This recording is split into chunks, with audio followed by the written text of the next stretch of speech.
Good evening, witches, warlocks, sorcerers, adepts, friends, fans, family, and followers to Season 1, Episode 5 of Cuniculum Obsuritatis, the Obscure Tunnels, or Tunnels of Obscurity, brought to you by Celestial Oddities Radio and the Coterie of Samil Arcane Occult Order. As always, I am your host, Frater Crow. Co-host Natasha Michelle. Please follow on all of the different links and to help move us up the rankings and so that you can stay up on everything that we're doing as well as on past episodes. And if we are having any technical difficulties tonight, please let us know. Natasha's side has been cutting in and out, and it was just doing it pretty bad, Natasha. So hopefully you can hear what she said. We're not sure as to why. We've been good the last 4 episodes, but tonight seems to be one of those ones with technical difficulties. So we will try to do our best. If it becomes too bad, we will figure something out. But we do want to welcome you to episode 5. If you've missed our last episodes, please make sure to go back and follow them. As Natasha said, click the like, share, follow, and subscribe buttons, and it'll keep you in the loop as new things as they air. Gives you unfiltered access to our past archives. That way you don't miss a thing.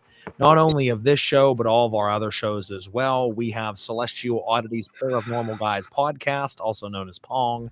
We have Uncovering the Underground. We have Knights of the Nephilim. We have Last Caw. And we have this show. So there's a lot of great underground content for you guys out there. The last several episodes, we brought you a lot of really good content. We did the intro episode of who we are. Number 2 was holistic healing and holistic methods of practice. Number 3 was the importance of a daily practice and talking about how you need to be involved in this every single day, not a weekend warrior. And last episode, we talked about the difference between intuition, instinct, mediumship, channeling, and so forth. And then tonight we are going to be talking about protection and grounding, centering, cleansing, the importance of these things. And as we told you guys, it's a building from the foundation up. Some people that are already have been in the occult for a while, this might be boring for you, but maybe not. Maybe you'll learn some things from it. If you are newer and you're trying to figure out how to establish a practice, we have to go over the formalities first, teaching everything there is to need to be known at the beginning as far as these type of concepts so that we can start getting into the meat and potatoes of the practice later in the season. So make sure you share this around and, helps us move up the podcast community rankings and just helps the show out. So thank you. We already have some comments coming in. Great to see. That's one thing we do want to mention, wherever you're leaving comments from, as long as it's working right tonight, because last week the comments weren't working, we will throw them up on the screen. We will read them off. We always, suggest our fans out there to leave comments so you can interact with the show, ask us questions, just keep it pertaining to the topic of the evening. So without further ado, we will start the episode as we always do with our prayer of the Coterie of Samil. And Natasha is gone. So we will bring her back if and when she pops back up. In the name of Samael, Lilith, and Cain, we call out to you, O Lord Nakashal, Savior and Father. Let us continue to be unbendable, unbreakable pillars of the eternal infernal black flame, soldiers and emissaries of the black light of divinity. You, who is the true God existing in the void place of chaos before the creation of the cosmos, which gave form to force, bringing only suffering and death, blanketed with the illusion of what the Claiborne call living, encased in fragile flesh. Falling victim to their own debased hungers, the cattle stand in their own prisons singing songs of freedom, the blind bastard sons and daughters of the blind bastard God. Let us never be mistaken for their ilk. Let us serve you diligently and with honor. Let our knees not falter and allow our minds to remain sharp and clear for the battles and wars we shall wage in your name. Life after life we march to your drum until we have won and all is returned to silence.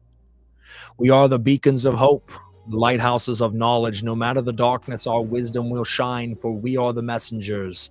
We are the crows, our cause will be heard to the ending of time. We are the sons and daughters of darkness, and the Kashal is with us, and we shall never fear.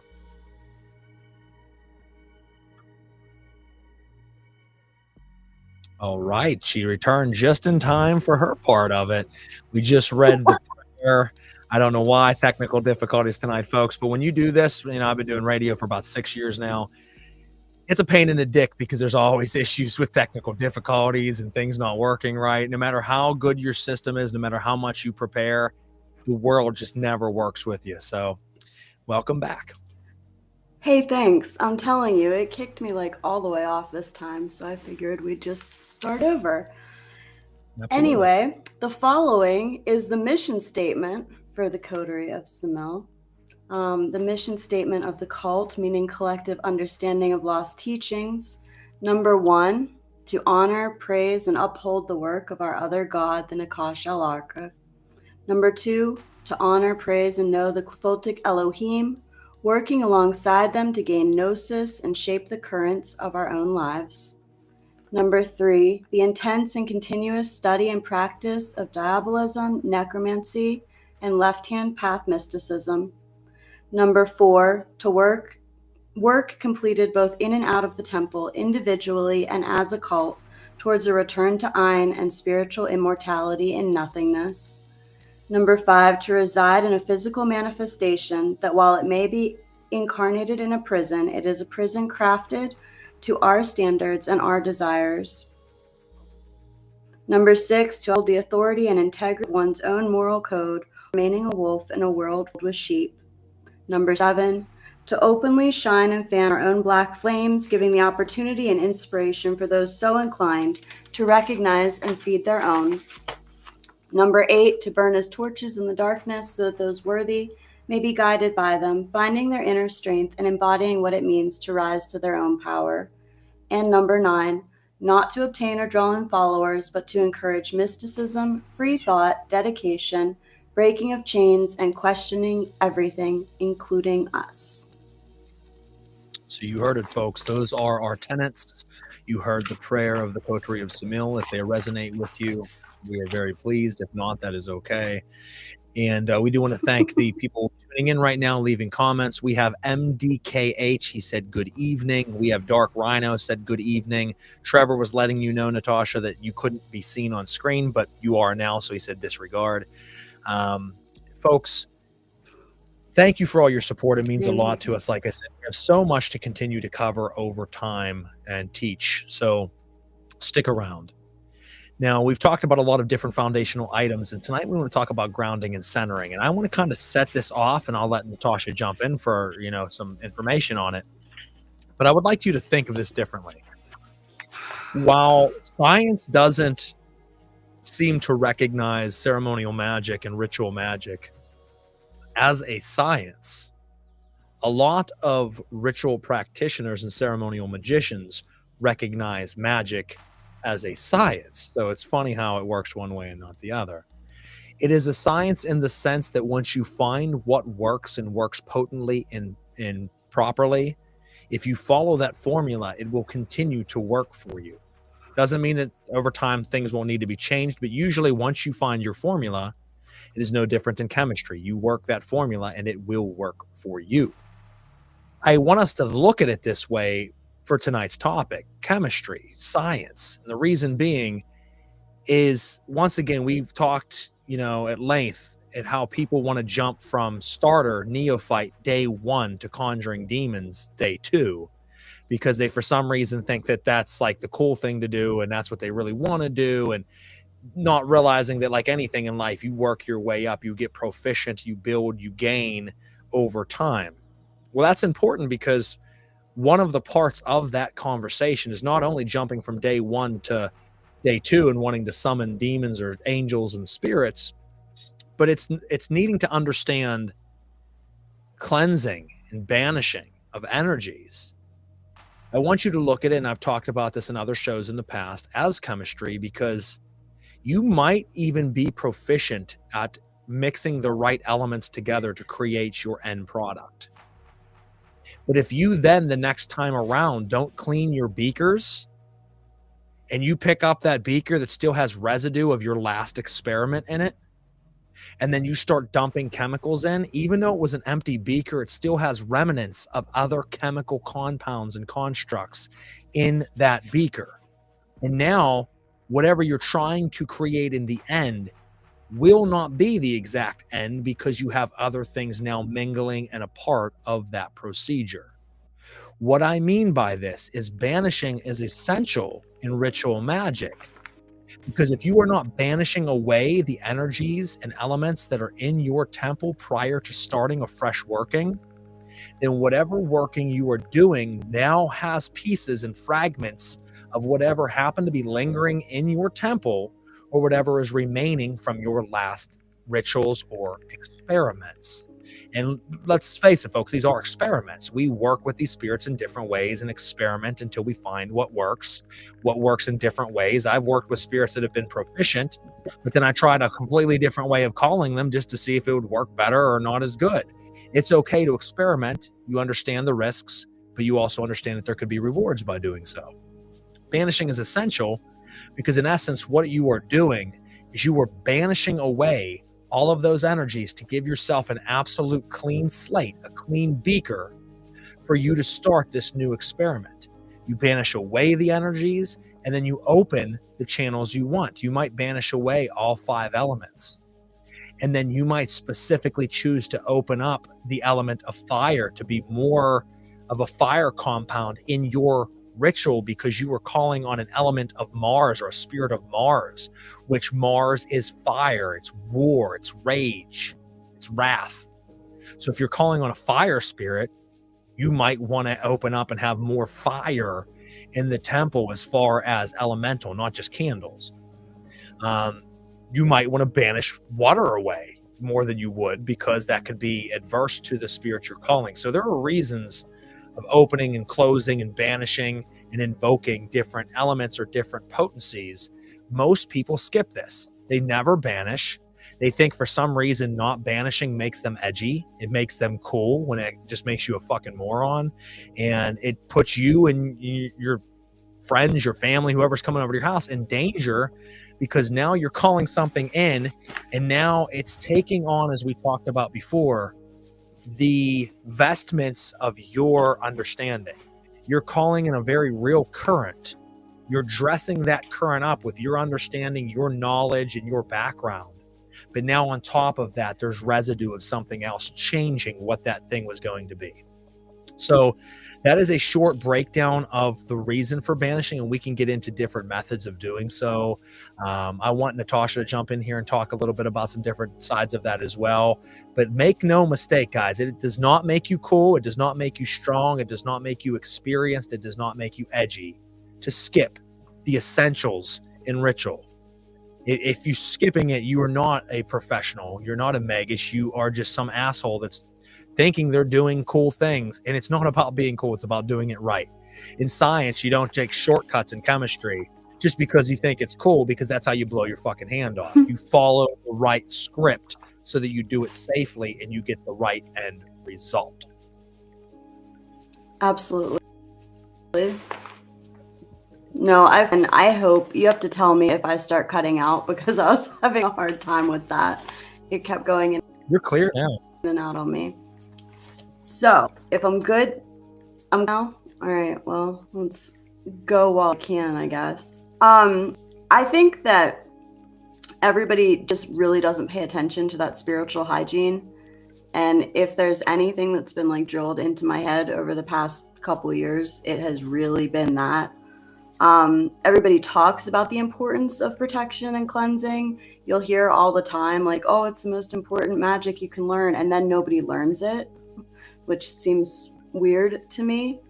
As someone who works like directly with energy and the energy of other people, like on a regular basis, and a lot more so like over the last 6 years or so, cleansing regularly and making sure that like my energy is in a good state and is protected is really important. And I can tell when I'm not doing it thoroughly enough. But a lot of times, one of the things that I want to touch on first is that protection, when people come to me asking about it, is either because they're just starting or because they think somebody is doing something to them.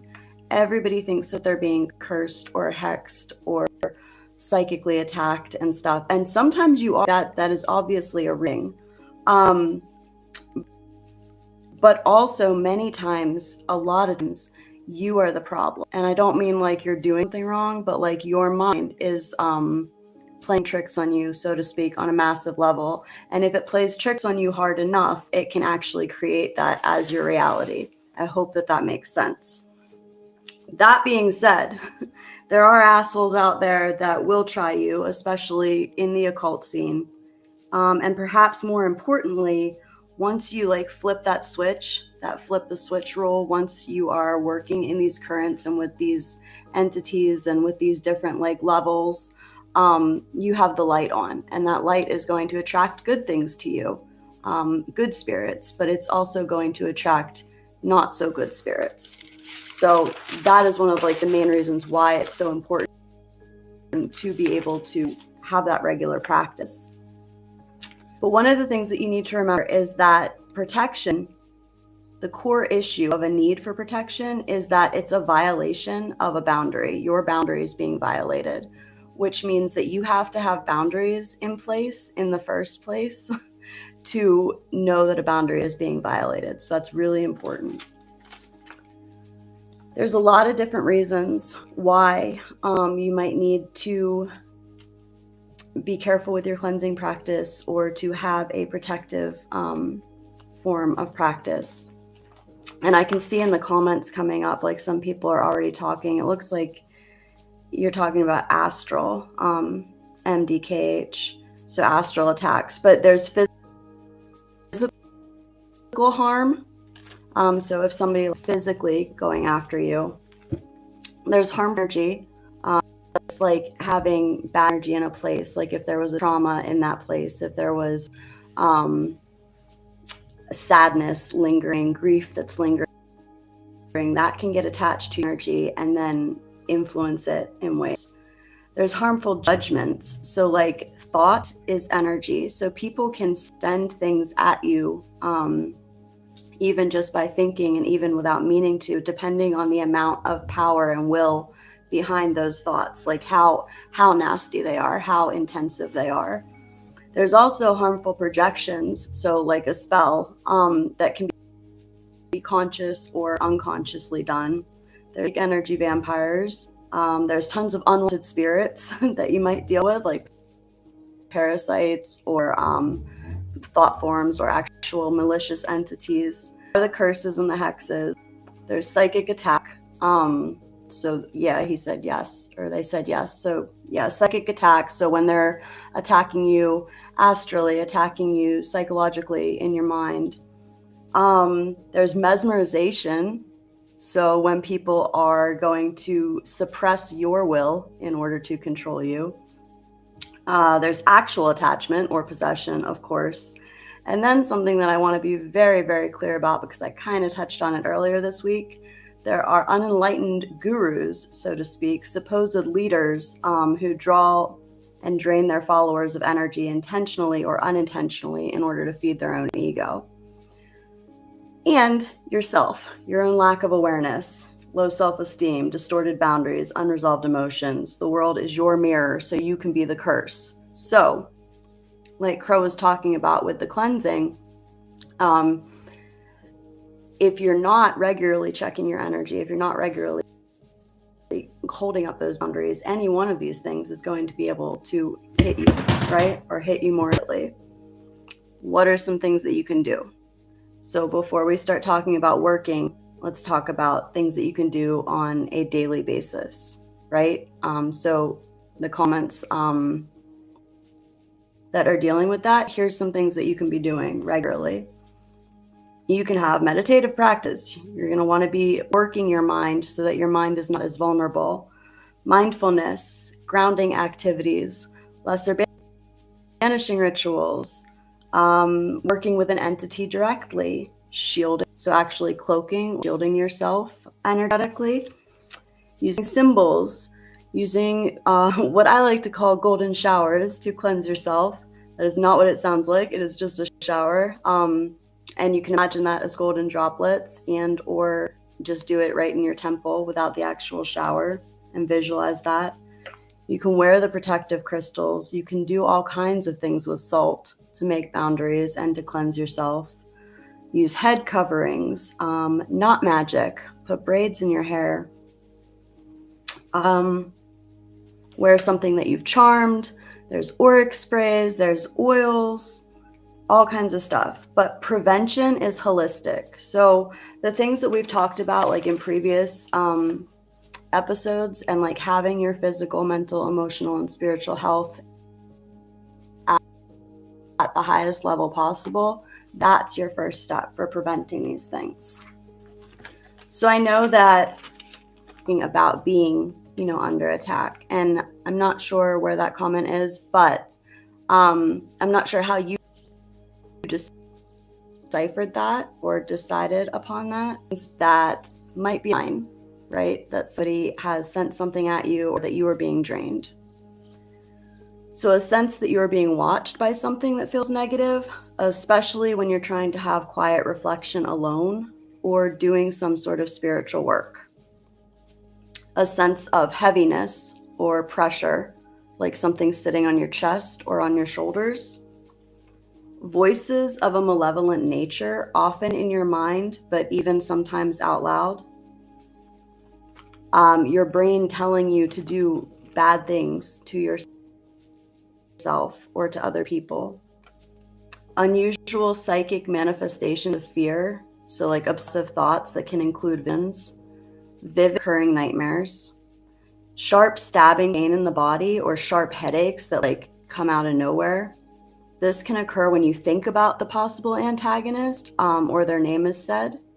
Strong headache at the third eye, or sharp pain where the skull and the neck meet. That is often a sign of like an actual attachment. Slow and steady drain of your personal energy. This also affects your ability to use your psychic skill set or perform magic effectively. Psychic loss or entrapment. So when a practitioner steals like a piece of your soul, or it can be from traumatic events. Losing tons of personal objects that are important when you don't usually lose things. Suddenly feeling very accident prone. Sudden unexpected illness, a long chain of events of bad luck, unconscious change in your physical upkeep and appearance. That one's actually kind of big. Any of the previous symptoms occurring after receiving a strange gift. This is why I do not accept gifts anymore. Full or partial possession, obviously. So your magic is going to be affected by your belief. And if you feel that something is like coming at you, then you have to use your will and what you relate to. So we've had some experiences where it needed to be done like right now. It wasn't a, due divination and understanding of it. It was something that was happening. And if what I this is that if I had yelled out to, Yahweh to save me and started doing chants and prayers in his name, that probably wouldn't.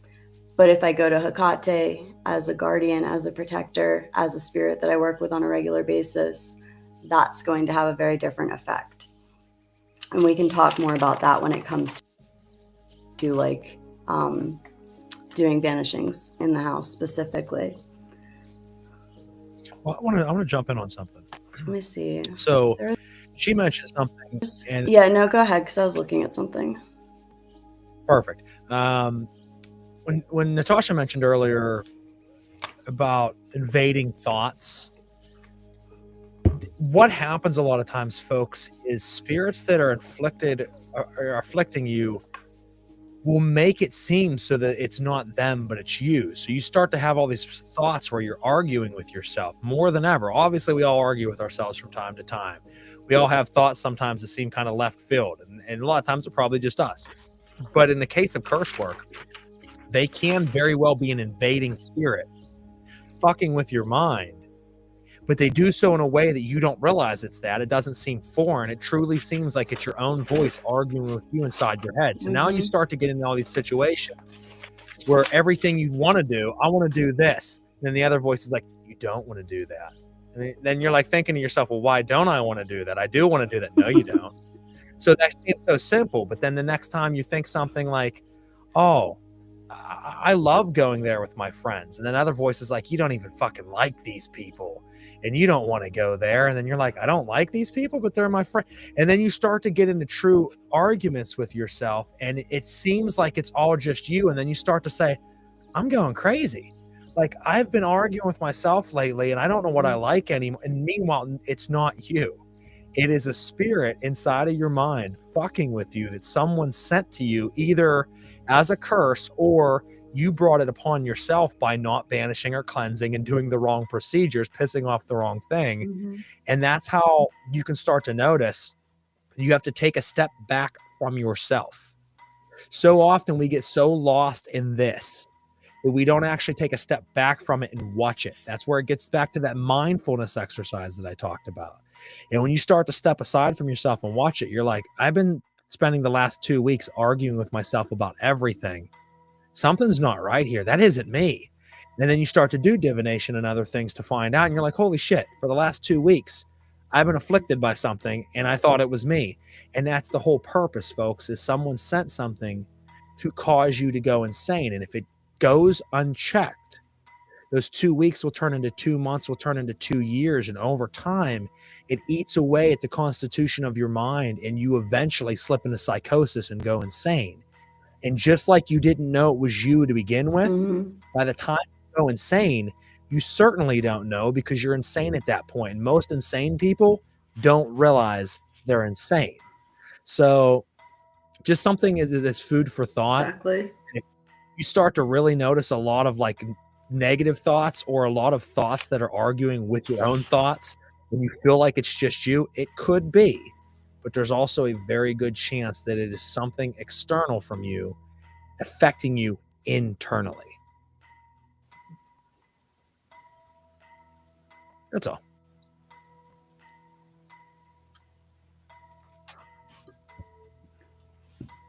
You still there? Yeah, We might have 100%. There you are. Okay. I mean, I know, like, that's all I have. I've experienced that. I know many other people.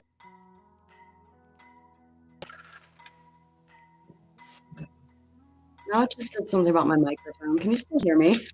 I can still hear you. There's just a huge delay. We're sorry, Okay. folks. Like I said, for some reason, we're having a little bit of issues tonight. I'm good. You can continue.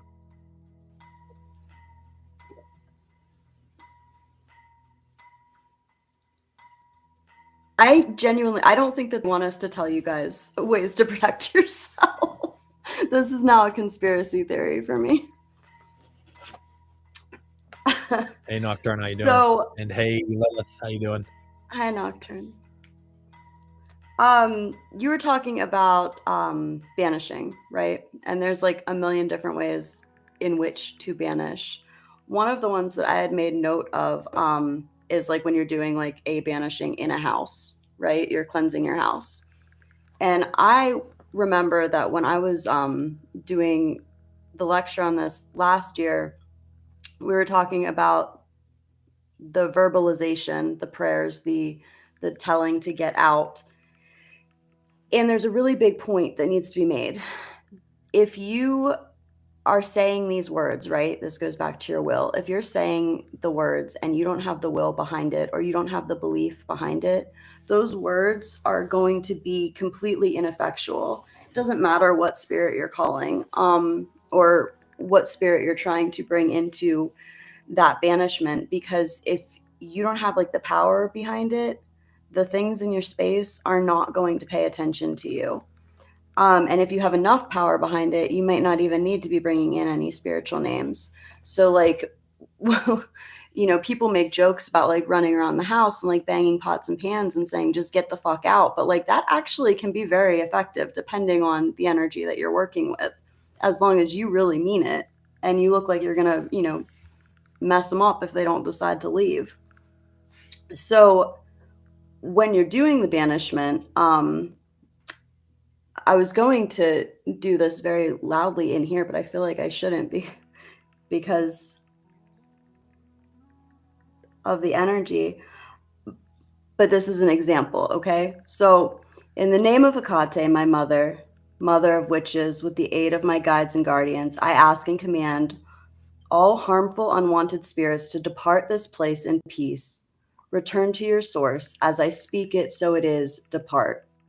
You stomp the left foot 3 times. You do the banishing pentacle. But you're doing that in every single room of your house.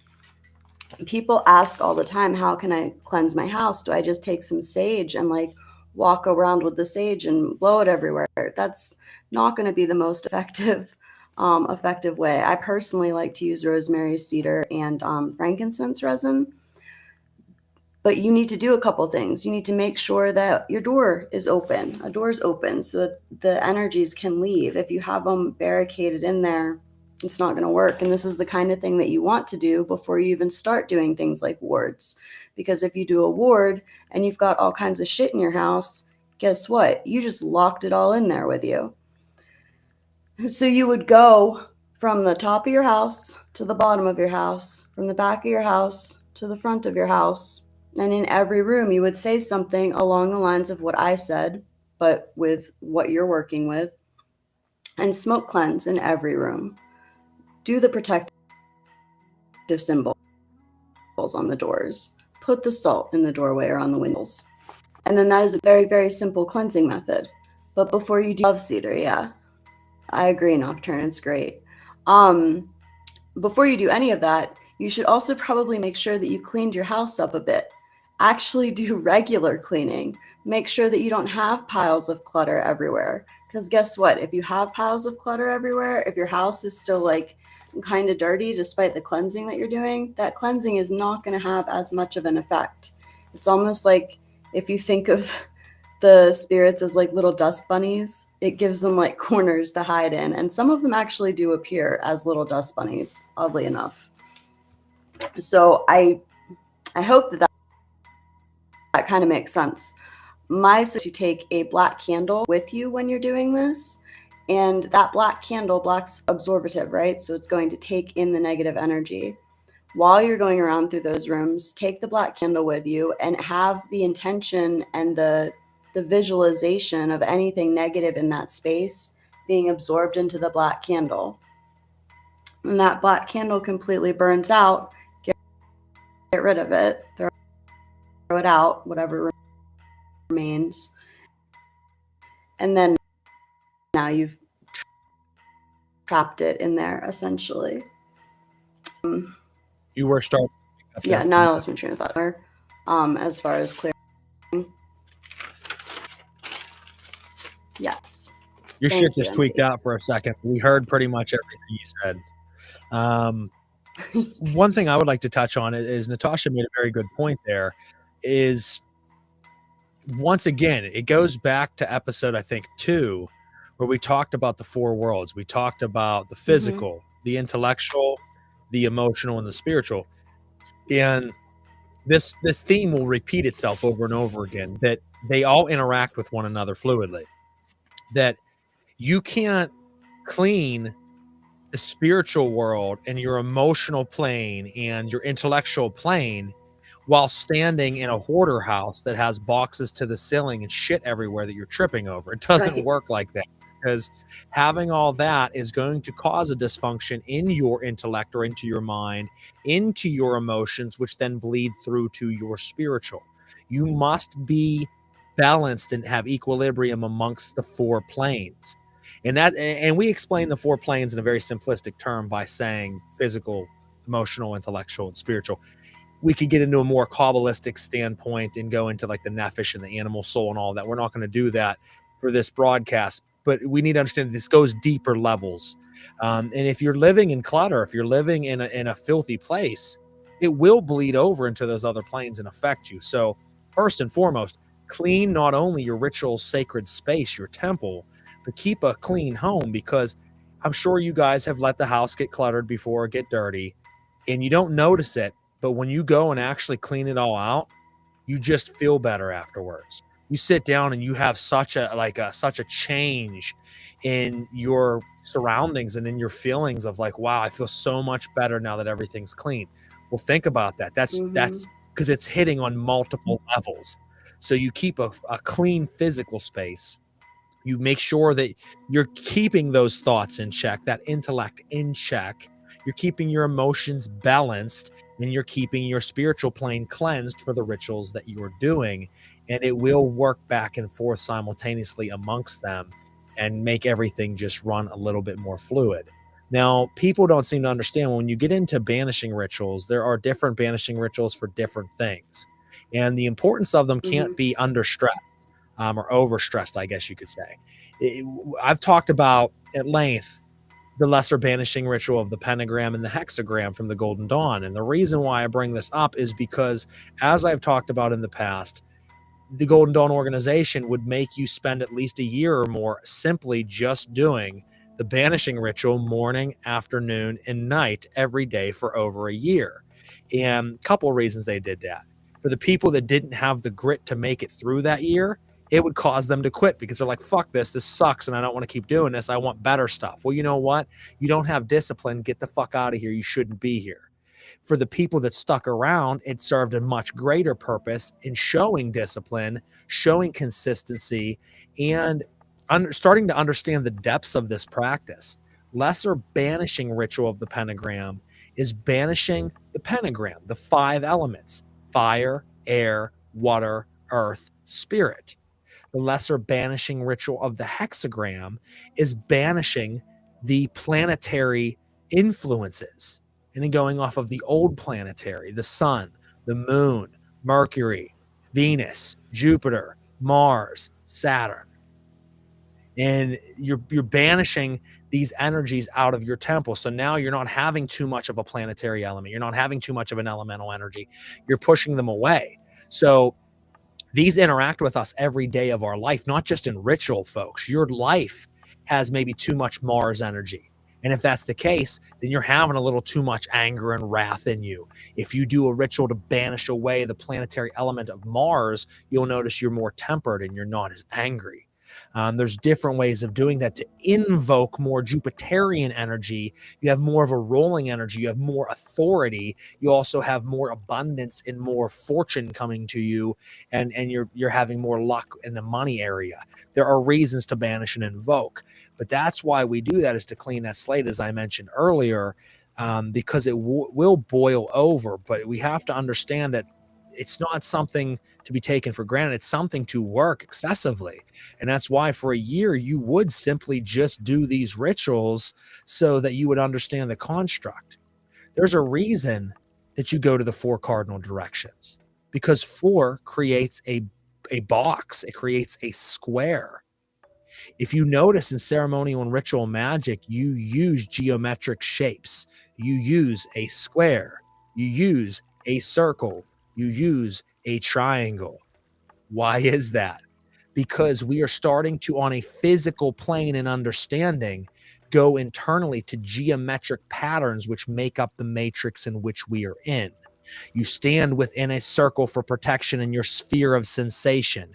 You go to the 4 corners to make a box in which is the cage that you are in. You put the spirit in a triangle of the art, or the triangle of manifestation, because thesis, antithesis, and synthesis. We're not getting into all those elements tonight, but what I'm getting at is when you're doing these structures morning, afternoon, and night, morning, afternoon, and night, you start to see why the geometric patterns are there. You start to see that you're using visualization constantly to call upon the angels in this specific circumstance. You're seeing their clothing, you're seeing their hair, you're seeing their energy, you're seeing what they represent. You're learning to call down a spirit. You're learning to visualize that spirit. You're learning to see your surroundings. You're learning to understand why those surroundings are there. And you're accountable for your authority. You are calling down, you are demanding, you are God in charge of your operation, commanding spirits, not necessarily in a demeaning way, but commanding spirits to come down and assist you as the God of this ritual. These are the reasons we do banishing rituals and invoking rituals, so that you learn authority, you learn constructs, you learn the reason for the elements of ritual, so that as you progress in your rituals, you are more effective and have a greater understanding of them. But when you just skip that shit and you want to go straight to calling in a spirit, you have no authority. You have no constructs. You have no understanding. Now you're standing face to face with a monster, and then when shit goes wrong, you're like, well, fuck, what do I do now? You don't. Now you're at it than it being at yours. Please understand it. I know that's kind of off topic, but not really off. I feel that that's very important to understand.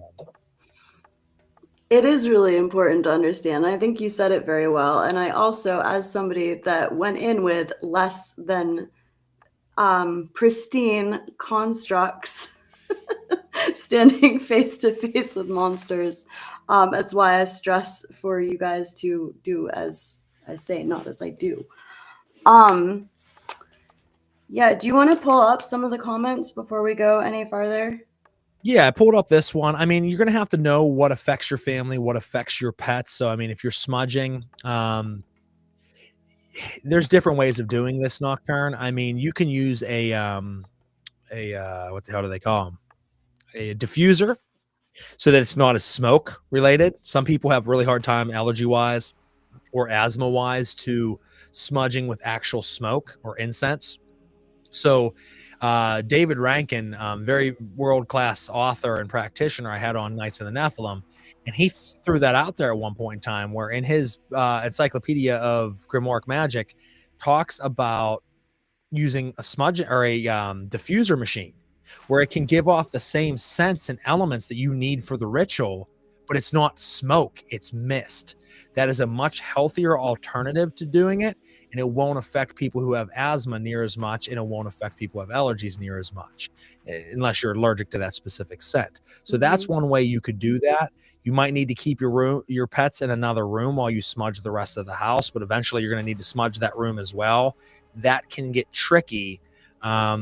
I haven't had problems. I have a dog and 2 cats, and I fucking smoke this house out sometimes with smudging and some different fumigations that I do, and they seem chill. They just kind of lay around and are like, all right, he's doing it again. So it just depends on your circumstances. So, I mean, most of the time they're okay. And also, like, you can do things. We're big on fumigation. Like, that is a really, really good way to cleanse. But you can do things like sound cleansing. You can go around and ring bells. You can do a spray that is a mist, like you're saying, that is just going directly on doorways and stuff. You can do things like that too.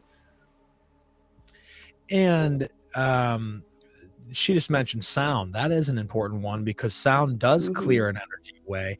It does kind of both. It'll clear energy away, but it'll also summon energy. And that's why at the beginning of satanic rituals, they always ask that you ring the bell 9 times, because you are setting forth the intention that now I am separating what was a moment ago regular reality from what is now a different form of reality, the ritualistic form of reality. So the ding, ding, ding, it clears away that energy, that intention. As Natasha mentioned, the will, your intention and will is now telling the elements, is telling the spirits, is telling yourself, it is time for business. It's time for ritual. You're hitting that, and that sound vibration is skipping across the planes that we are on, and it's setting that ground. So when you do that alongside of an actual banishing operation, it's very, very effective and helpful.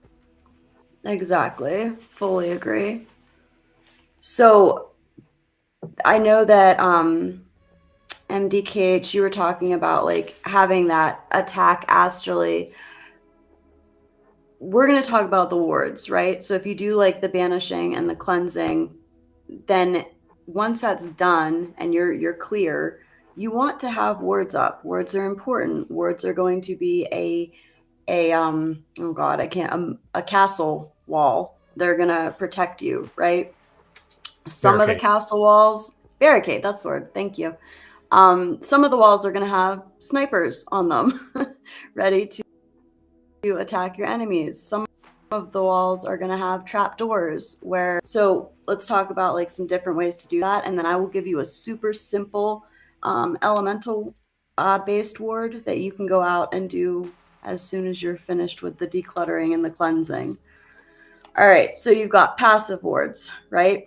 Passive ward is just the wall. It's just the keep out. It's the stop sign. It's the barbed wire fence.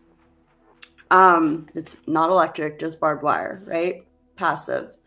You have offensive wards. So that's a ward that is going to attack your attacker. That is, if they go at the ward, they're going to get electrocuted. That fence is now, electric. There's a reflective ward. That type of ward is going to send the energy back. That is going to send it like a mirror back on the person, almost like a return to sender type ward. There's an absorptive ward. So that's going to be where they catch and store the energy to transmute it into something useful. There are also traps just in general, like a door that ensnares the energy so that you can release it or destroy it or use it on something else. There are destructive ones, which are kind of like a bomb. So that's like, I don't even know if I can say that word on Facebook, but that's like when something, yeah, when something throws at you and you're like met with a force field, and that force field doesn't just bounce it off, it just obliterates everything around it. Those ones can be a little, I'd say I would be a little bit more hesitant to tell people to use those, because they can honestly also hurt like you if they're not done correctly. Imagine like shrapnel like going off. There's a word that's like a swallow. It literally just, you have a portal, an energetic source that it goes into. That's a little more complicated. And then there's sentient ones where you're using spirits or like egregoric constructs in order to basically like an attack dog and go after whatever was sent. A lot of people only talk about like the castle walls, the barricade. But you can have a lot of fun with your words. And you can get creative with them. And just like with everything else, like you can mold them to fit like your needs and your intentions. Super simple elemental one is, after you're finished cleansing your home, you're going to need a representative of fire, a representative of water, a representative of air, and a representative of earth. I personally like to use graveyard dirt for earth, a candle for fire, incense for air, and some water that I've had blessed for the water, right? I'm not going to go through the whole thing, but the idea is that you start at the front of your door and you go out, and you can make a mark or set your intentions of, I am now creating this ward. You want to ring a bell? You could ring a bell. I'm creating this ward now. I'm in that energy, right? Then you're going to take each element one at a time, and you're going to go to your property line from your door, and then you're going to do your property counterclockwise, or clockwise, not counterclockwise. You're going to do your property clockwise in a circle. As you're doing that, you can say whatever you would like to say. I protect this space by the energy of water. As I throw the water, the waves will block away anything that comes to invade my boundary. However you want to write it, it's a lot better when you write your own stuff. And you go around the whole property, right? Do the same thing with every element. Every time that you're going around with each element, the important thing is that you're also going to want to visualize the trail of energy that you are leaving behind as you move that element around your property. So you're doing two things. You're using the physical element, and you're visualizing the energetic current of that element. I like to stick to colors for each one. So like water is like blue. But if you just gold for all of them will also work. After you have done all of them and you get back to your front, I personally return to the front door, and then you raise the ward physically with your hands. And around you, you're visualizing your barricade going up, right? Energetically. So you see all that shimmering energy that you just went around and put down, rising from the ground where it fell, up to surround your home, and you make the statement of the ward being raised. Then I personally like to bubble that. So I make that into a sphere above my head and around me. I think I got all the points on that. Nocturne, if you live in an apartment complex, you could do your personal apartment, would be my suggestion. Like, I would start at my front door, or the apartment door that you come in, and then I would go around the inside of my apartment and raise the ward that way, as well as having symbols like on the entranceway. I like to keep selenite and black tourmaline on all the doorways in my house, And personally. another thing, if I may, Go. on top of doing the warding ritual and setting up wards, creating a ward for your house, something you can keep around your apartment, Nocturne, or around your house, folks. Hold on one second.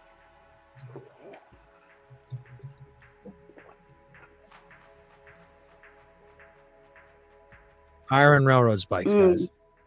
I had one sitting in a Absolutely. distance. Good point to bring this up. These I have was been like, what are you doing with that? These have been used in ritual for a very long time, and especially in religious beliefs like hoodoo and voodoo.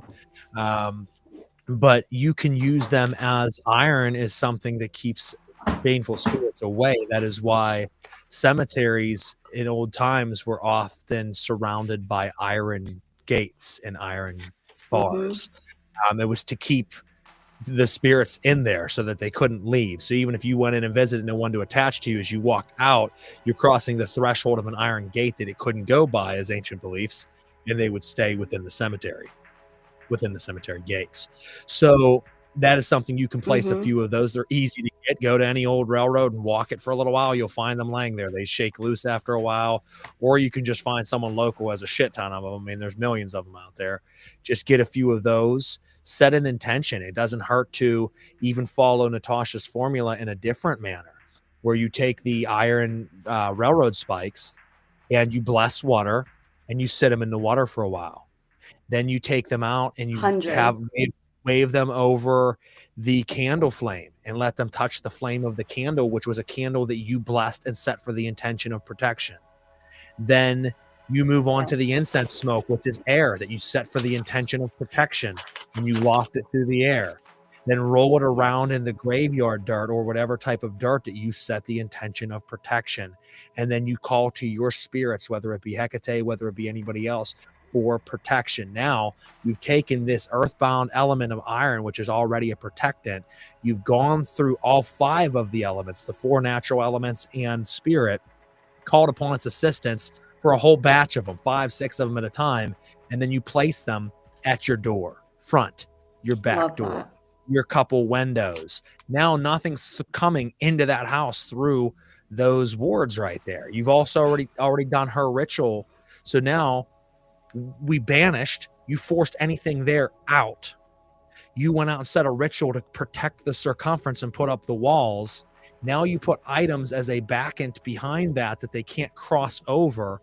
Now you have a sound space. Now don't get it twisted. Each and every time you do a ritual, still do a banishing to force your own energy away, your own spiritual energies away, to get a clean slate. It's not a bad thing. And I want to go back to something Cindy said. As far as she said that she didn't want to, she's weary about banishing because she's afraid she'll banish energies away that she doesn't mean to.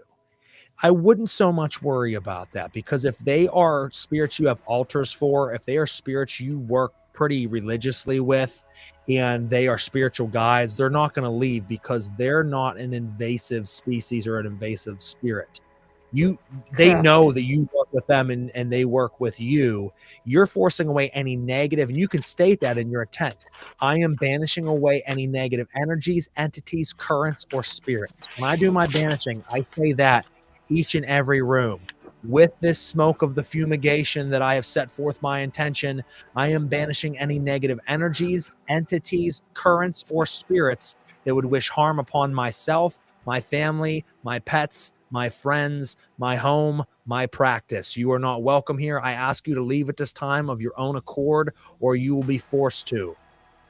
Then I go to the next room and repeat it. I set that intention. So I already have banished off my house. I've already have warded my house. I have stated my intention, and now I'm fumigating the house. It is a lot of upkeep, guys, but so is owning a house. It's a lot of upkeep. This is regular life. Yes, it's spiritual, But we need to understand that this spiritual practice is no different than waking up in the morning, getting yourself showered, getting your teeth brushed, getting dressed, going to work, coming home, making dinner, taking care of your family, going to bed. It is a practice. That's why they call it your spiritual practice. You have to practice at it, and it's a discipline, a spiritual discipline, because you're doing these things over and over and over again every day. And no, they're not always fun. As we've talked about, people always want the fun. Guess what? Even being in a band, for example, you go out and you love to play, right?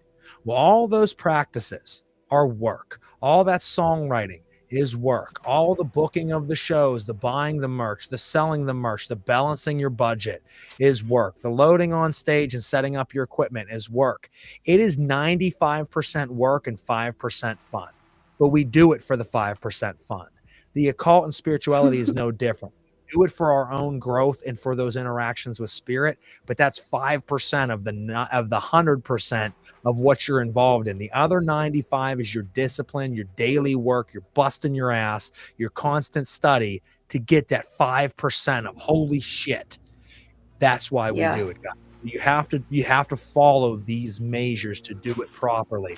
But one thing, Cindy, I will mention, if you're still watching, black silk cloth. When you do these banishing rituals, the Golden Dawn would always stress that you have to be careful with your tools, because if you form a dagger or an athame that's specifically set for the intention of spiritual work, and you imbue it over and over again with all these energies, and then you leave it sit right there and you banish away all the energies, you can banish away the energy of that tool that you spent 2 months on building. So you would take it, you would sit it down on a black cloth, and you would wrap it, and then you would tuck it away somewhere. Stick it in a chest during that ritual if it isn't meant to be used during that ritual. Don't have every implement and every tool sitting out for every ritual. If you were doing a ritual, I have 5 altars. If you're doing a ritual specifically to this type of work, most of the shit on the other altars should be tucked away or should be covered. Whenever you're doing those rituals, tuck away this ritual shit. Some of it will stay out because it's just not logical to tuck it all away. But things like athames, things like wands, things like certain pentacles and certain talismans, you want to wrap those up. You don't just leave those frivolously laying around. You will fuck up your own energy. Those are the magical. Those are the sympathetic items that you are adding your energy to. So therefore, you need to protect that energy. Things like candle holders don't matter. Your effigies or your statues, they will stay imbued with power. You don't have to worry about that. Sure, you can cover them over with a black cloth. I would advise it, but you don't necessarily have to. I won't go that far. But yes, athames, wands, pentacles, talismans shouldn't just be laying out frivolously. They need to be tucked away. So like I said, there's always proper etiquette with a lot of these different things. And I want to add on to what you had said in response to Cindy, because I know a lot of people work with darker entities, right? And by that, I don't necessarily just mean like demonic forces or stuff like that, but like vampiric entities that may be parasitic in nature, entities that are very hungry spirits from the dead. Like there's a lot of those different entities, right? So I understand, like, if you work with those type of entities and you're like, well, I don't want to like tell them to go away because I've been working with them or whatever. But no, I'm going to tell you that you should tell them to go away. When you're done working with them, you want them to go away. You don't 100%. Want them to stay in your temple space so that, and I can literally, I'll, call myself out on it. When you call things, other things are going to come, right? If you haven't done good banishing and you've been calling things, they're going to stay in the corners like we talked about with the dust bunnies. So then when you do a big ritual, they're going to get real excited because there's going to be a lot of energy, right? And then they're going to try to feed on that energy. And I literally at a ritual last month had to be like, this is not for you. Like, I don't know how the fuck you're still here. That's my bad, but like, go home. This is not for you. And then I had to do a really heavy cleansing afterwards. So for people that work with those entities, like we say it all the time, they're not your friends. But those type of entities are really not your friends. So do the work that you need to do. I'm all for working with all kinds of spirits, but then get rid of them. Make No, sense? that's a very valid point, and that is why folks, just in pretty much any old grimoire, they explain to you that at the end of the ritual, you give a license to depart. There's a reason for that, because Yeah. you're the one calling them in. Come to me, show yourself in beholdable form and discernible tongue, come without ambiguity and guile. You're saying all this shit to come and show yourself and talk to me and be ready and be there. And then people are like, all right, well, I'm done. I'm going to go to bed now. And it's still standing there like, okay, well, what am I doing? So then it just hangs out. You know what I mean? It is an energy. So even though it'll take on a personality, it is an energy. So now you called in this energy that's just lingering in your house, and it's not going to just go away easily. You need to state your will that I now give you license to depart, to return back from whence you have come, with no harm to me, my family, my pets, or my practice. I always go over that so that that intent is stated, that you are not allowed to harm me, my loved ones, my friends, my home, my pets, or my practice. Return back from where you have come and go in peace. Come to me again when I call you with ease. That was used a lot of times in ancient invocations as well. So it's saying, we have formed a connection with one another. I want you to go now, but when I call you again, come quickly, as we are allies of one another. And you tell that spirit to go, and you're not supposed to just do that and 3 seconds later step outside your ritual circle and then go about your business. You're supposed to then vanish. After you tell that spirit to leave, you sit for a while, let the energy simmer, then you do a full banishing, wait a few more minutes, and then you go to bed. Well, then people, I've heard so many times from practitioners over time, well, I just got done doing this long ritual and I'm really drained and I'm really tired. And I mean, at that point, after I tell it to go, I just want to go to bed. I don't give a fuck. I don't care if you want to go to bed. No one else cares either. Because once again, this isn't about what you want. This is about gaining higher levels of ascension and consciousness. And there is etiquette to it. You're telling it to leave. It takes a little bit for it to leave. So you sit quietly and meditate. Then you banish it away. You sit quietly to make sure it left. Then you end your practice and you go. You do the Alistair Knock method of ends, ENDSs. You eat, you nest, you drink, you scribe. You go refuel your system because you burned a lot of energy. You eat, you refuel that.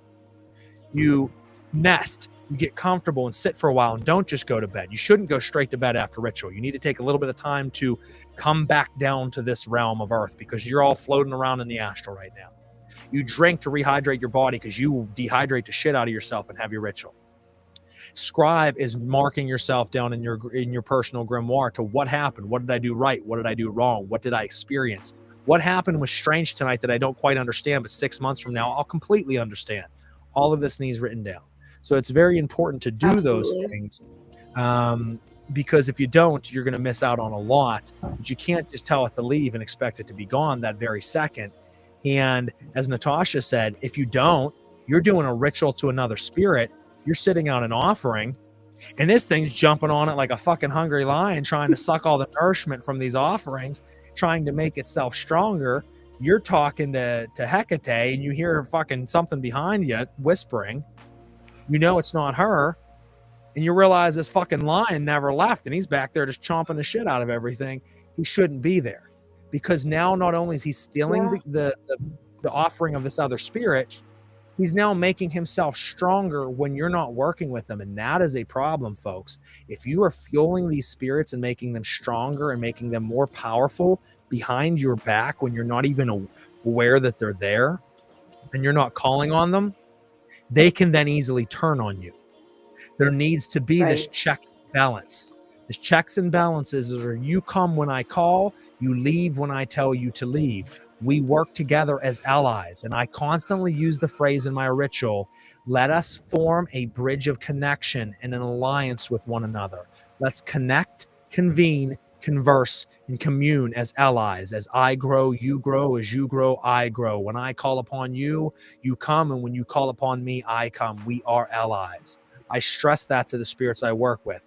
I will not mean you harm. You will not mean me harm. Let us work together in an understanding and mutual contract of alliance and business. I wouldn't say we're necessarily friends, though I do share a friendship bond. I appreciate you. I don't make the mistake of thinking you're friends, but I also don't treat you like a slave because you are far from that. And that is very, very important.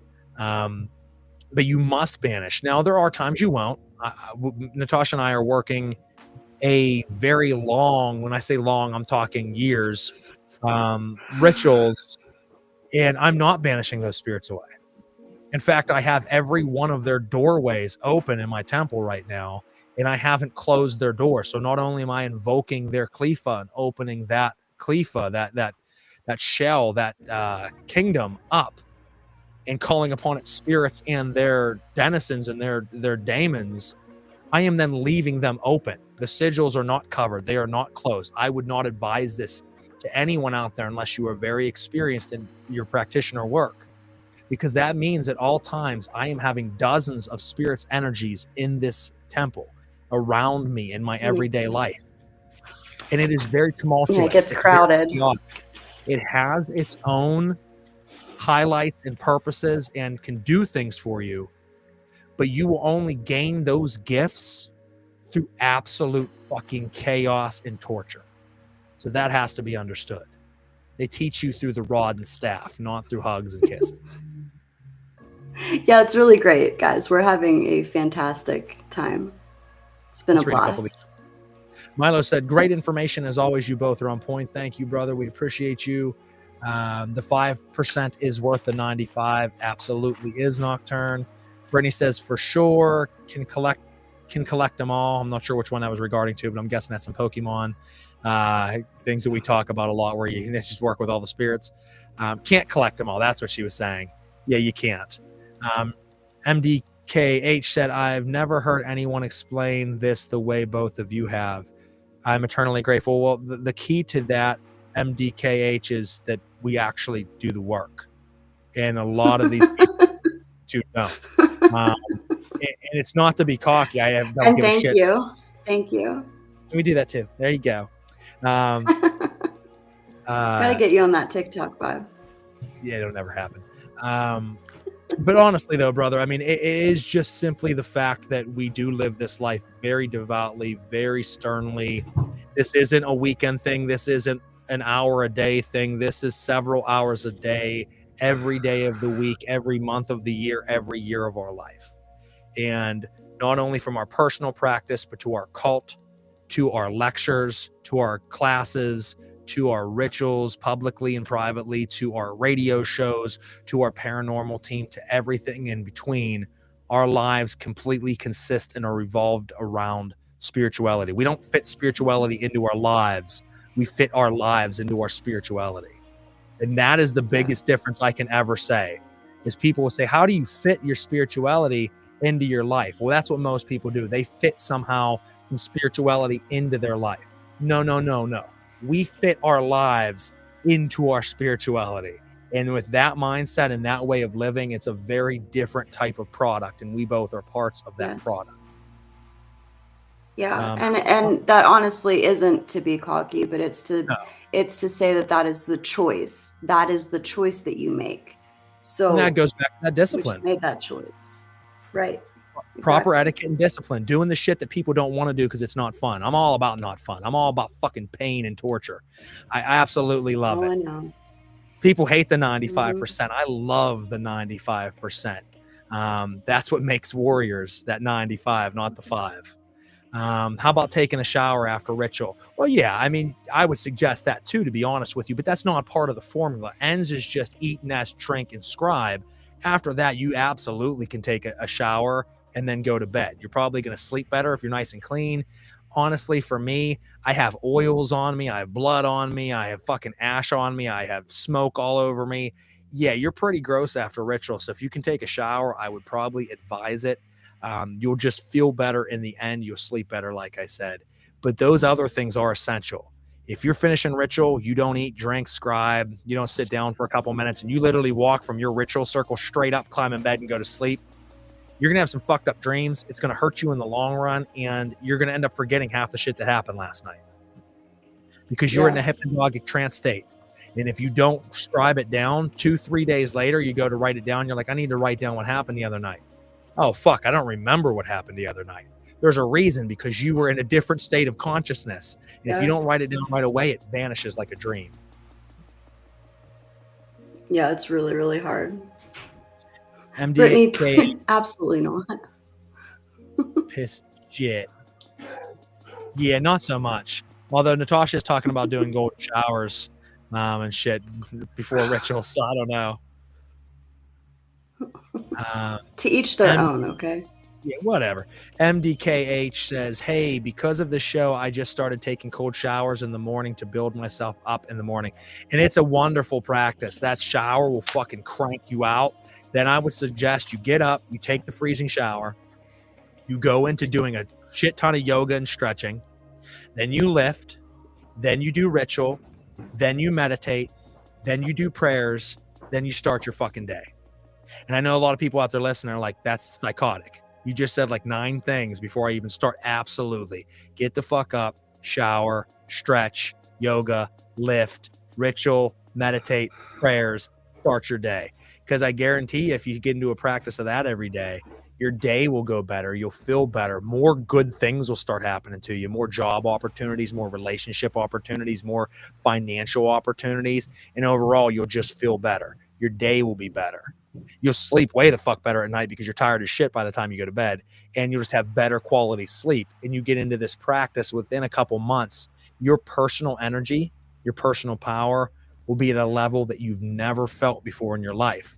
And the more personal power you store, the more potent the spiritual interactions are when you call them. The more powerful your spells are, the more powerful your curses are, the more you're able to heal yourself and others, the more your divination is accurate and on point. It's not a surprise, folks. The stronger you are, the better you are. If you are a pussy and you box, you're going to get beat up. But if you're strong as shit and you box, you might still get beat up, but there's still a really good chance that you're going to be able to fight pretty good. Once again, build your personal power up, and it'll translate over the shit you're doing. You'll get your hits in, basically. Have your shit together, get your hits in. Brady always says things that I don't know what they're related to. Most people's comments, I'm like, I get what they're talking about. I do. She just throws random things like money. That's because shit. You're not. No, you're not. You're not. You're not on our level, our same wavelength. She's asking if it's golden showers for money, and no, but I guess it should be. That's all you guys. Yeah, Nocturne says, I don't want blood, ash, or sweat in my bed. I don't blame you, man. I wouldn't either. I get a shower after I do work. Nobody does. Yeah. Sometimes. Like I said, because I'm covered in alcohol, I'm covered in blah, and all kinds of shit. So it's like I can't go and lay down in bed, not only for myself, but I can't go climb up next to my wife because she's gonna be like, "What the fuck, man? Like, go get a shower, stink ass." Right. My dog would be there trying to like lick all the blood off of me. Like, what are you doing? Casey says, thank you guys. This has been so helpful. I have been learning and getting so much more disciplined, trying to make it a part of my everyday life. It is great to hear this from people who truly know what they are doing. Well, we like to think we do, but as we always say, question everything, including us. Including us. We don't mind. One last point I want to make, and then I'll let you finish up anything else you say. Hold on, there's other comments here. Cindy left a heart. Brittany says, thanks, buddy. Nocturne says, for someone who has negative self-talk from trauma, do you think it's actually a negative spirit or an egregore? I think that it could be trauma that you're facing that you need to work with, but it could also be something negative. The thing is, you should be, if you follow the formula I just gave you, you get up early, you do your right thing, you're working out. When you lift, when you stretch, when you pray, when you do meditation, when you do ritual and you do the cold ass bath and all these things, your physical body now is better than it's been in years. Your mental health is better than it's been in years. Your emotions are more in check than they've been in years. You're more attuned to spirits than you've been in years. And when you do all those things, you'll notice, Nocturne, that self-negativity starts to go away. Your self-negativity is a different aspect of yourself you're not facing, telling you that it's not happy with you. And it's not happy with you, not because it thinks you're a piece of shit or anything like that. It's not happy with you because right now you're not operating at your peak performance. So it's a piece of yourself saying, stop undermining yourself and being less than what you can be. You're so much greater than this and you're squandering it. So I'm going to keep being hard on you. Get the fuck up and become a warrior. And I guarantee you, as you're on the path to becoming a warrior and become one, that negative talk disappears because you're a fucking warrior and you know it. So that's a big thing. Don't squander the opportunities. And Cap. The negative self-talk, like from trauma, that very well can turn into like a thought form, into an egregore, but that is not like that's not a common thing. It happens, but it's not a common thing. Usually it's just the trauma that you have to work through. True, because thought forms really are things that come to life, and that's why, like somebody said earlier, I don't know if it was Knockdown or someone else, it might have been the other guy, MDKH, where you said about having a gargoyle at your door. If you wanted to, and this is advanced methods, I wouldn't get into it right now, you could turn that gargoyle into a egregore. You could give it a spiritual form. You could give it a spiritual name. You could focus on it so much, pray to it so much, work at it so much, and give it so many offerings that gargoyle not only is a physical object in your house, it now becomes a spiritual attached object that will protect your home. The problem with that is if you don't have enough personal power, once again, you'll see things always come full circle back to elements we talk about. If you don't have enough personal power, you'll end up making that gargoyle more powerful than you are. And that's a problem. Because now you got this rabid fucking dog creature in your house that you've created that now is stronger than you, and it doesn't need you anymore. So you're kind of just in its way. So you can really only do these things, or should do these things, when you know you have enough cognizant energy and mindset to stay with it always and be its master and not let it be yours.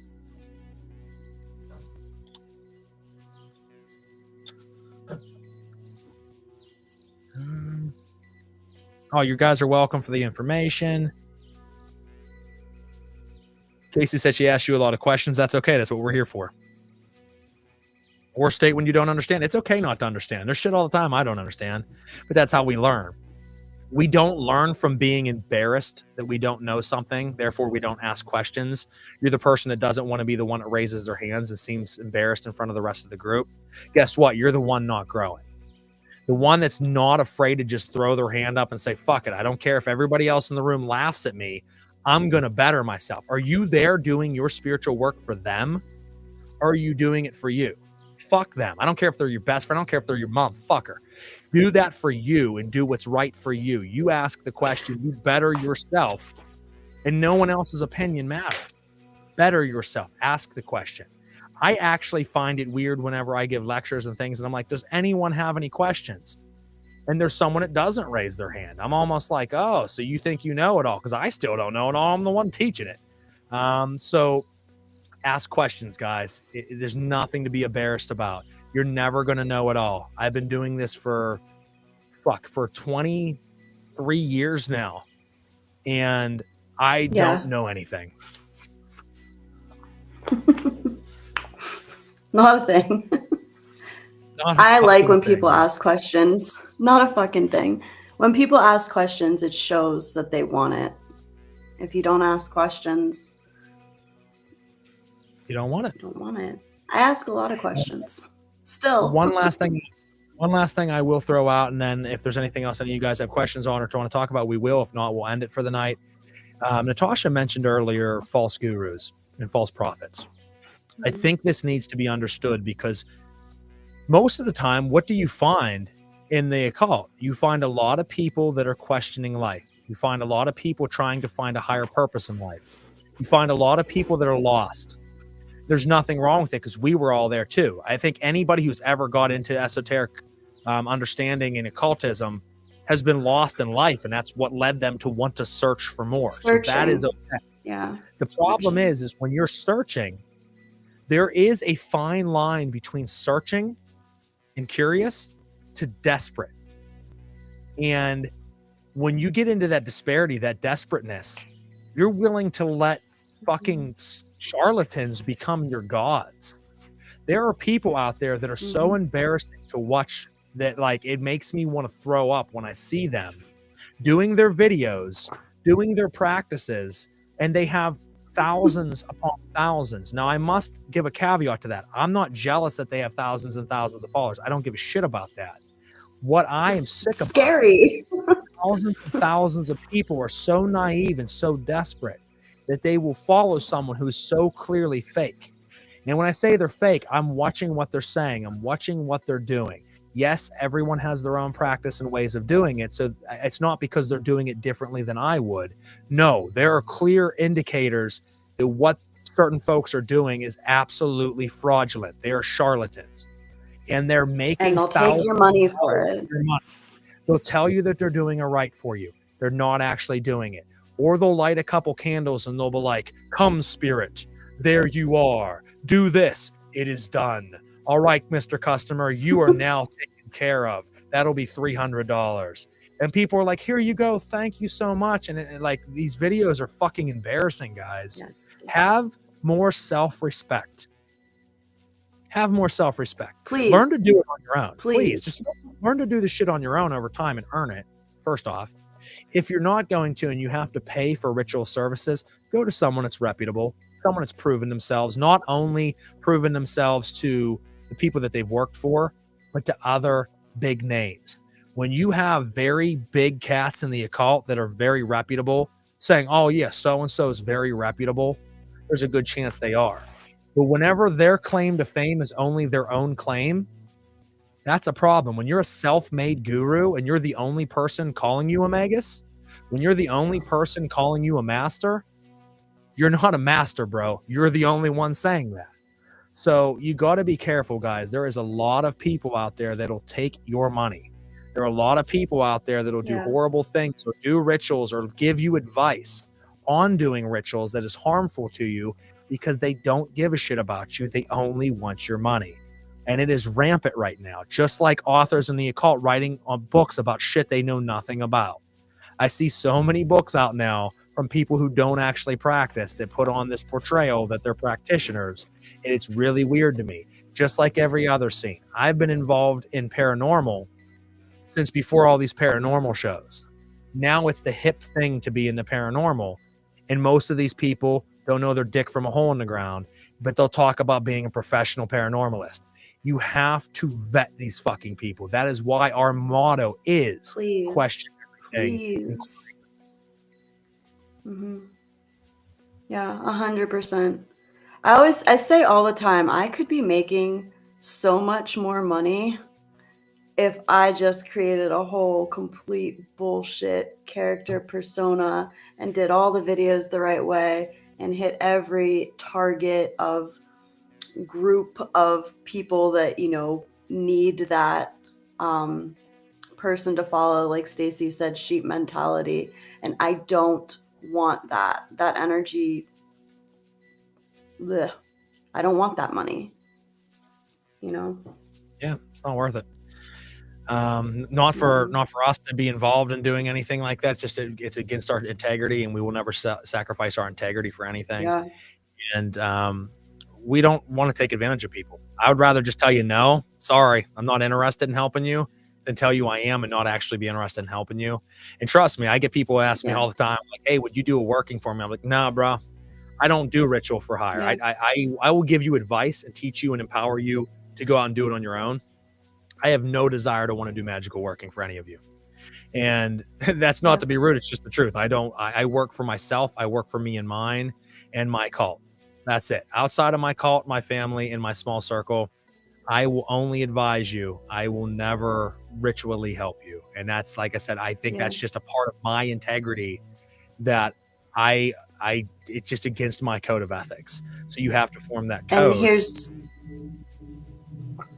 the thing, because of that, because of like doing for hire work, because that was something that I was doing for a long time. And then that 4th year, I said, I'm done. I'm not doing this anymore, at least for right now, because that takes a lot of energy. If you're actually doing the work, to do it repetitively is going to take energy, and you need to know how to balance your energy and how to know when you have the energy for certain things and when you do not. So when you see people that are like churning out spell after spell after spell after spell, and I'm not talking about like actual practitioners that do this for hire, because there are plenty, and they know how to balance their energy, and they know when to take a job and when to say, I don't have it on the books right now, you got to wait. But the people that are like, I'll do 20 spells for, $20 for the rest of eternity. Like, come on. They're not actually using that Give me energy. $200 right now, and I will work for you endlessly. Yeah, I am Like, your bro, slave. like Your $200. magical puppets. I don't do ritual for hire, like I said, but when I see people saying like $200, I'll work with you for 2 years. I'm like, $200 would be one ritual to me, man. Like I that was what I would charge you for. Exactly. So to Exactly. work with you endlessly for 2 years is insane. I value my time way too much for that. So anyway, honestly, I was just gonna say our point is please stop, because we genuinely on some level do really care about you guys, and that's why we're doing this. That's why we want to see people take their own power, not give it away again but and it's again. also kind of selfish though. So I mean, I do care about you guys, but the other part of the reason, just being 100% truthful, that I don't work for anyone else is I'm too selfish. And the reason being is I only have so much time in a day, in a week, in a month, in a year. Right. I want all that time for me. I want to be able to continue to dig further and further into my own consciousness, further and further into the spiritual realms. So if I'm giving up a week or 2 weeks for you, that's 2 weeks that I lost for myself. And it's like, I'm not willing to give that up. And there's really no amount of money that changes my mind. I've had people offer me thousands of dollars. Like, I really would like, and I'm like, nah, bro, because what you're talking about is going to take me a month of preparation and work. And like, a month to me is irreplaceable. And I got too much shit to do. I'm too stingy with my spiritual encounters to want to give you any. But to end on this, let me give you guys something that you can do yourselves, okay? You don't need either of us, and you don't need the guy that you're going to hire off a TikTok video. What you do need... $5. I've never used $5. What you do need is a piece of... Oh, shit. Maybe I gotta look that up. You need a piece of black string, okay? Piece of black string. This is if you have exhausted current opportunities. You're not quite ready to go do curse work in the cemetery, but you do want to put a stop to somebody's action. Black string, an object that is representative of that person. If you don't have an object, their name on a piece of paper will work. Birth date would be helpful.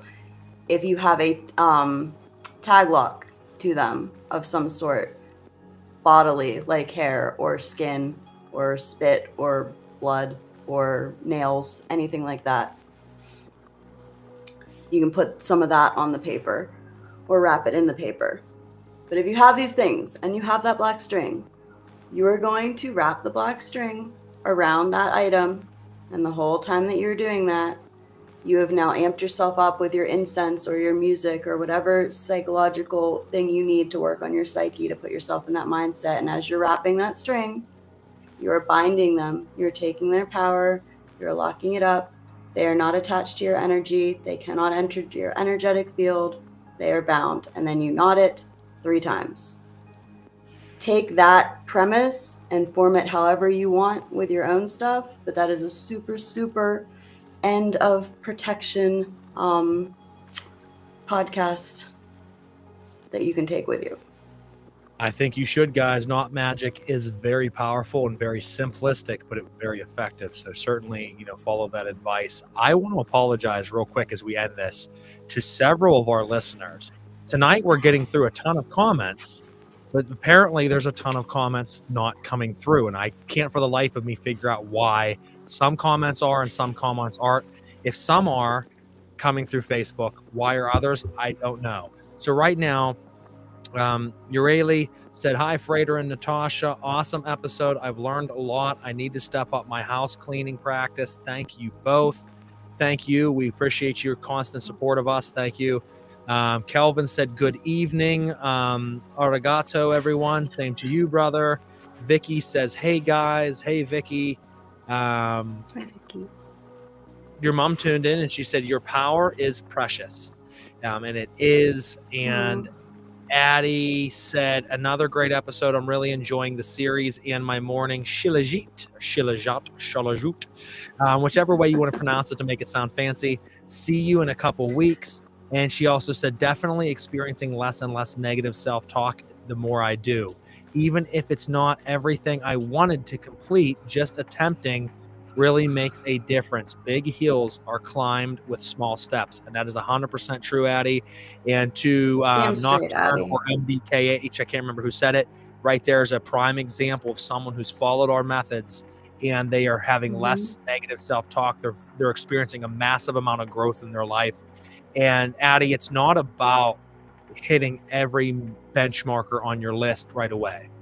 You're going to set yourself to expectations of 10 things. And you might consistently hit 7 and keep failing on 3. But that just means that you have 3 to push towards. And eventually you'll get those 3, and now you're at your 10. But you'll have 5 more that you created that you're missing, and you're pissed at yourself for not getting. But eventually you'll get those 5. But then you might drop 3 of the old ones again. It's a constant battle. As you said, the effort to do it, the consistency to continue to try will get you there. So continue to keep going, continue to keep that practice day in and day out. It's grueling, it's painful, but it's more rewarding than anything you've ever experienced, guys. So keep it up. Catch us in 2 weeks. Continue. I'm sorry, go ahead, Natasha. I was just going to give Addie some more accolades because I think she's doing an amazing job. Addie is an example. She watches the shows. She comes to classes and rituals. She does her personal practice. She works with Brittany on a regular basis in sessions to keep going farther and farther. Like she's doing great, and you should strive to be Addie. So we're proud of you, Addie. And Stacy said be an Addie. Stacy was excited with the Not Magic because she is a great source on that, and she did a class on it at the shop, and will probably do another. So yes, Stacy. Awesome. Absolutely, I agree. You can catch us, folks, I just had it and I went away. Not next week, but the following week, April 3rd. It's every 2 weeks always for the show, unless something crazy is going on. So on the 3rd of April, we will be back with another episode. We will let you know ahead of time what the topic is. We hope that you can join us. Make sure you click the like, share, follow, and subscribe button on this episode. Share it around to your friends that might be interested. And we really just appreciate your support. We hope you're learning, and we'll catch you in 2 weeks, guys.